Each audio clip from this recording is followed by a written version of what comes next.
आज हाजिर हूँ आचार्य चाणक्य की चाणक्य नीति का तीसरा अध्याय लेकर। चाणक्य नीति के तीसरे अध्याय में आचार्य चाणक्य ने जीवन के महत्वपूर्ण प्रश्नों का उत्तर दिया है, जैसे कि कैसे बढ़ा सकते हैं आप अपने कुल और देश की ख्याति, क्या है सज्जन पुरुषों की विशेषता और क्यों जरूरी है सज्जनों का साथ, क्यों किसी भी चीज का अति खराब है, why excess of everything is bad, मूर्खों से मित्रता क्यों नहीं करनी चाहिए, कुल की मर्यादा, मान और प्रतिष्ठा को कौन नष्ट कर देता है, और बच्चों के साथ कब और कैसा व्यवहार करना चाहिए, और धन की देवी लक्ष्मी किन लोगों से रूठ जाती हैं। इन सभी महत्वपूर्ण प्रश्नों का उत्तर आचार्य चाणक्य ने अध्याय 3 में अपनी नीतियों से दिया है। तो आइए जानते हैं इन नीतियों के बारे में। पहली नीति है कि इस दुनिया में ऐसा किसका घर है जिस पर कोई कलंक नहीं है, वह कौन है जो रोग और दुख से मुक्त है, और कौन है जो सदा सुखी रहता है। दूसरी नीति है कि मनुष्य के कुल की ख्याति उसके आचरण से होती है, मनुष्य के बोल चाल से उसके देश की ख्याति बढ़ती है। ख्याति बोलते हैं प्रसिद्धि को। मान सम्मान उसके प्रेम को बढ़ाता है एवं उसके शरीर का गठन उसके भोजन से बढ़ता है। लड़की का ब्याह अच्छे खानदान में करना चाहिए, पुत्रों को अच्छी शिक्षा देनी चाहिए, शत्रु को आपत्ति और कष्टों में डालना चाहिए एवं मित्रों को धर्म कर्म में लगाना चाहिए। चौथी नीति है कि दुर्जनों में मतलब दुष्टों में और एक सांप में क्या अंतर है। आचार्य चाणक्य कहते हैं कि एक दुर्जन और एक सर्प में यह अंतर है कि सांप आपको तभी डंक मारेगा जब उसको उसकी जान का खतरा हो, लेकिन दुर्जन व्यक्ति पग पग पर मौका मिलते ही आपको हानि पहुंचाने की कोशिश करेगा। इसलिए दुर्जनों से, दुष्टों से दूर रहें।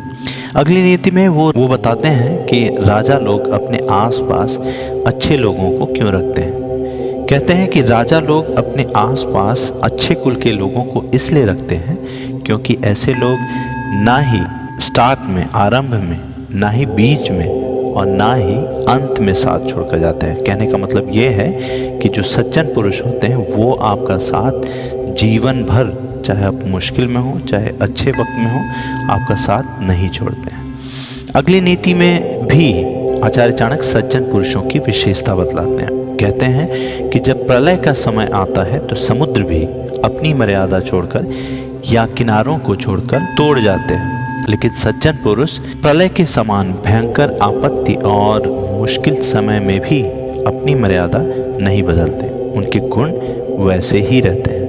अगली नीति में मूर्खों के बारे में आचार्य चाणक्य ने बताया है कि मूर्खों के साथ मित्रता नहीं रखनी चाहिए, उन्हें त्याग देना ही उचित होता है, क्योंकि प्रत्यक्ष रूप से वे 2 पैरों वाले पशु के समान हैं जो अपने धारदार वचनों से वैसे ही हृदय को छलनी कर देते हैं जैसे शरीर में अदृश्य कांटा घुसकर उसे छलनी कर देते। आगे की नीति में आचार्य चाणक्य एजुकेशन के इम्पोर्टेंस को बताते हैं, विद्या के, ज्ञान के इम्पोर्टेंस को बताते हैं। वो कहते हैं कि रूप और यौवन से संपन्न तथा कुलीन परिवार में जन्म लेने पर भी विद्याहीन पुरुष पलाश के उन फूलों के समान है जो सुंदर तो हैं लेकिन खुशबू से रहित हैं। अगली नीति में आचार्य चाणक्य कुछ लोगों की सुंदरता के बारे में बताते हैं कि कोयल की सुंदरता क्या है, स्त्री की सुंदरता क्या है। तो नीति इस प्रकार है कि कोयल की सुंदरता उसके गायन में है, उसकी वाणी में है। एक स्त्री की सुंदरता उसके अपने परिवार के प्रति समर्पण में है। एक बदसूरत आदमी की सुंदरता उसके ज्ञान में है, और एक तपस्वी की सुंदरता उसकी क्षमाशीलता में है।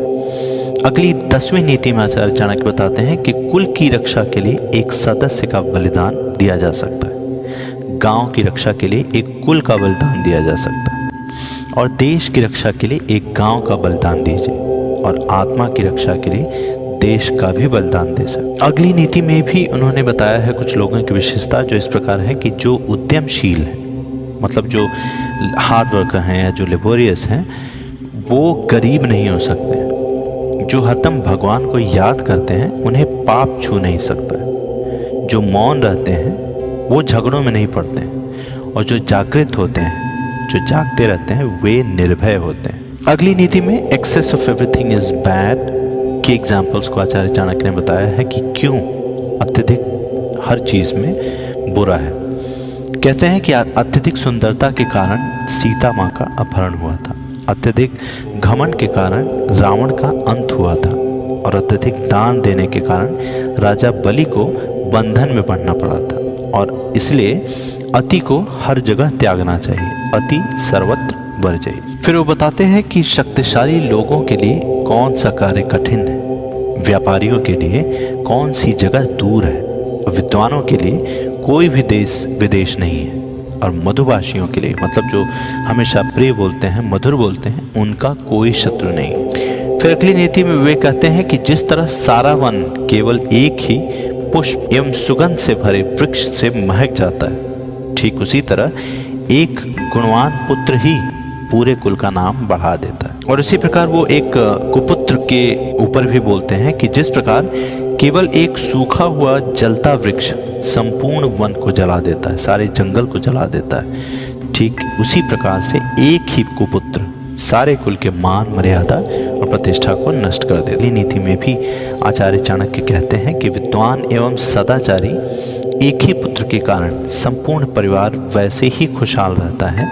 जैसे चंद्रमा के निकलने पर रात्रि जगमगा उठती। और फिर विशेषता में आगे कहते हैं कि ऐसे अनेक पुत्र किस काम के जो दुख और निराशा पैदा करें, इससे अच्छा तो वह एक ही पुत्र है जो संपूर्ण सारे घर को सहारा और शांति प्रदान करे। फिर बच्चों को लालन पालन कैसे करें, उन्हें दंड दें या नहीं दें, इसके बारे में अगली नीति कहती है कि 5 साल तक बच्चों को लाड़ प्यार करें, उन्हें अच्छे से प्यार करें, उन्हें दुलारें, और 10 साल तक उन्हें छड़ी की मार से डराएं। अब तो ऐसा संभव नहीं होता जनरली, लेकिन फिर भी कहने का मतलब ये निकल सकता है कि 10 साल की उम्र तक उन्हें डराएं, उन्हें डिसिप्लिन में रखें। लेकिन जब वह 16 साल का हो जाए तो उसे मित्र के समान व्यवहार करें। अगली नीति में आचार्य चाणक्य बताते हैं कि कौन व्यक्ति हर जगह सुरक्षित रह सकता है। तो वह व्यक्ति सुरक्षित रह सकता है जो नीचे दी हुई परिस्थितियां उत्पन्न होने पर भाग जाएं, जैसे भयावह आपदा। दूसरा है विदेशी आक्रमण, तीसरा भयंकर अकाल, और चौथा दुष्ट व्यक्ति का संग। 20वीं नीति में आचार्य चाणक्य बताते हैं कि जो व्यक्ति निम्नलिखित बातें अर्जित नहीं कर सकता है वह बार बार जन्म लेकर मरता है। क्या है वे बातें? पहला धर्म, दूसरा अर्थ, तीसरा काम और चौथा मोक्ष।